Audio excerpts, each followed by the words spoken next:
Fantasy Wednesday is back with another story from the Book of Wonder by Lord Dunsany, CHU-BU and SHEEMISH. Two gods walk into a temple, only one walks out. Or maybe he didn't. Ugh! It was the custom on Tuesdays in the temple of CHU-BU for the priests to enter at evening and chant, "There is none but CHU-BU." And all the people rejoiced and cried out, "There is none but CHU-BU." And honey was offered to CHU-BU, and maize and fat. Thus was he magnified. CHU-BU was an idol of some antiquity, as may be seen from the color of the wood. He had been carved out of mahogany, and after he was carved, he had been polished. Then they had set him up on the diorite pedestal with the brazier in front of it for burning spices, and the flat gold plates for fat. Thus they worshipped CHU-BU. He must have been there for over 100 years, when one day the priest came in with another idol into the temple of CHU-BU, and set it up on a pedestal near CHU-BU's, and sang, "There is also SHEEMISH." And all the people rejoiced and cried out, "There is also SHEEMISH." SHEEMISH was palpably a modern idol, and although the wood was stained with a dark red dye, you could see that he had only just been carved. And honey was offered to SHEEMISH as well as CHU-BU, and also maize and fat. The fury of CHU-BU knew no time limit. He was furious all that night, and next day he was furious still. The situation called for immediate miracles. To devastate the city with a pestilence and kill all his priests was scarcely within his power. Therefore he wisely concentrated such divine powers as he had in commanding a little earthquake. Thus, thought CHU-BU, will I reassert myself as the only God, and men shall spit upon SHEEMISH. CHU-BU willed it, and still no earthquake came, when suddenly he was aware that the hated SHEEMISH was daring to attempt a miracle too. He ceased to busy himself about the earthquake and listened, or shall I say felt, for what SHEEMISH was thinking, for gods are aware of what passes in the mind by a sense that is other than any of our five. SHEEMISH was trying to make an earthquake too.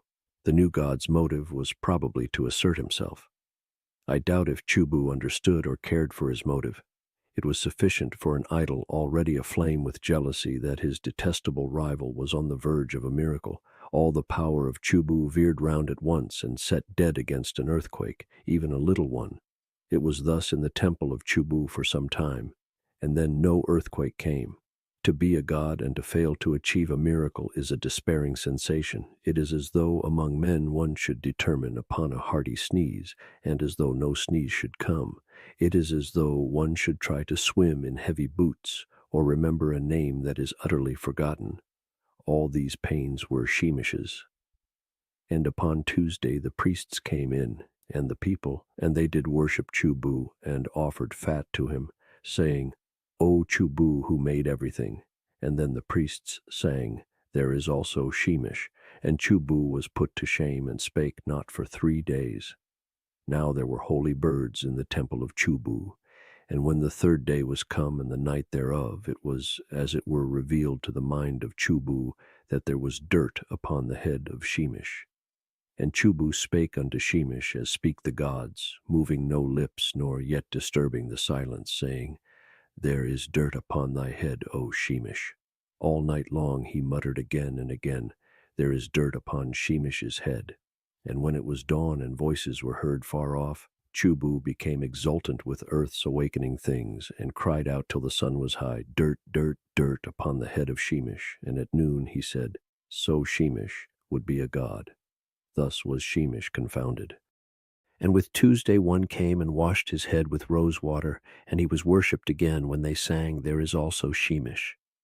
And yet was CHU-BU content, for he said, "The head of SHEEMISH has been defiled," and again, "His head was defiled. It is enough." And one evening, there was dirt on the head of CHU-BU also, and the thing was perceived of SHEEMISH.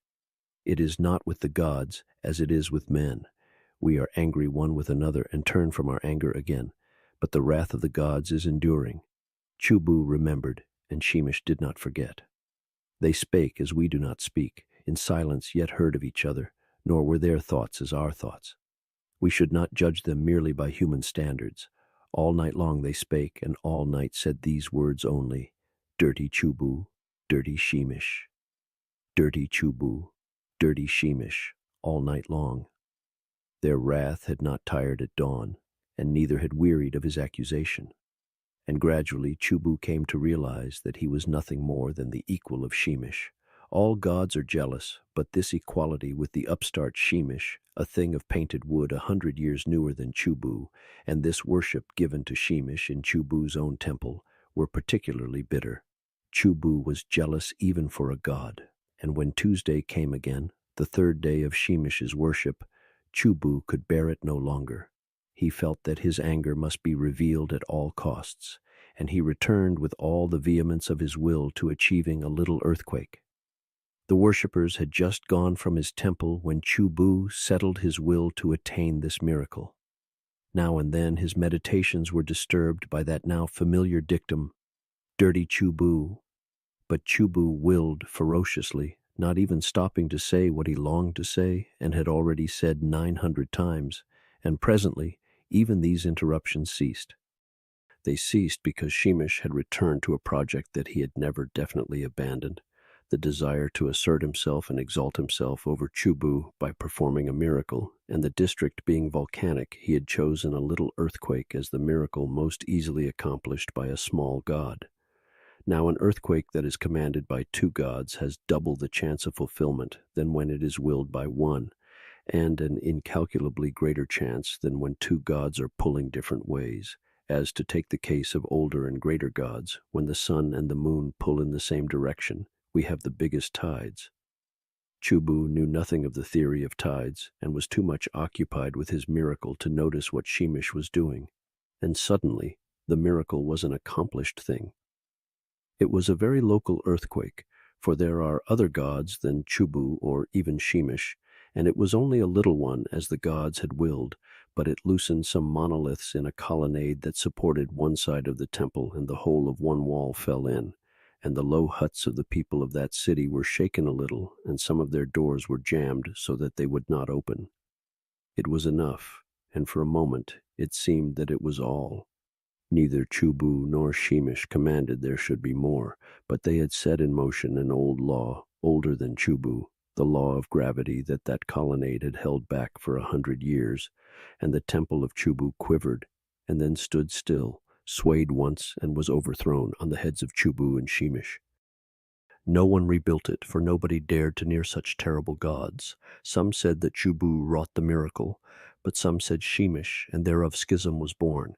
The weakly amiable, alarmed by the bitterness of rival sects, sought compromise and said that both had wrought it, but no one guessed the truth that the thing was done in rivalry. And a saying arose, and both sects held this belief in common, that whoso toucheth CHU-BU shall die, or whoso looketh upon Sheemish. That is how CHU-BU came into my possession when I traveled once beyond the hills of Ting. I found him in the fallen temple of CHU-BU with his hands and toes sticking up out of the rubbish, lying upon his back, and in that attitude, just as I found him, I keep him to this day on my mantelpiece, as he is less liable to be upset that way. Sheemish was broken, so I left him where he was.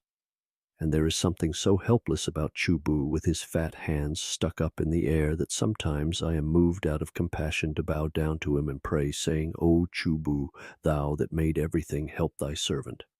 CHU-BU cannot do much, though once I am sure that at a game of bridge he sent me the ace of trumps after I had not held a card worth having for the whole of the evening, and chance alone could have done as much as that for me. But I do not tell this to CHU-BU, 'cause he gonna go cray-cray for sure in it.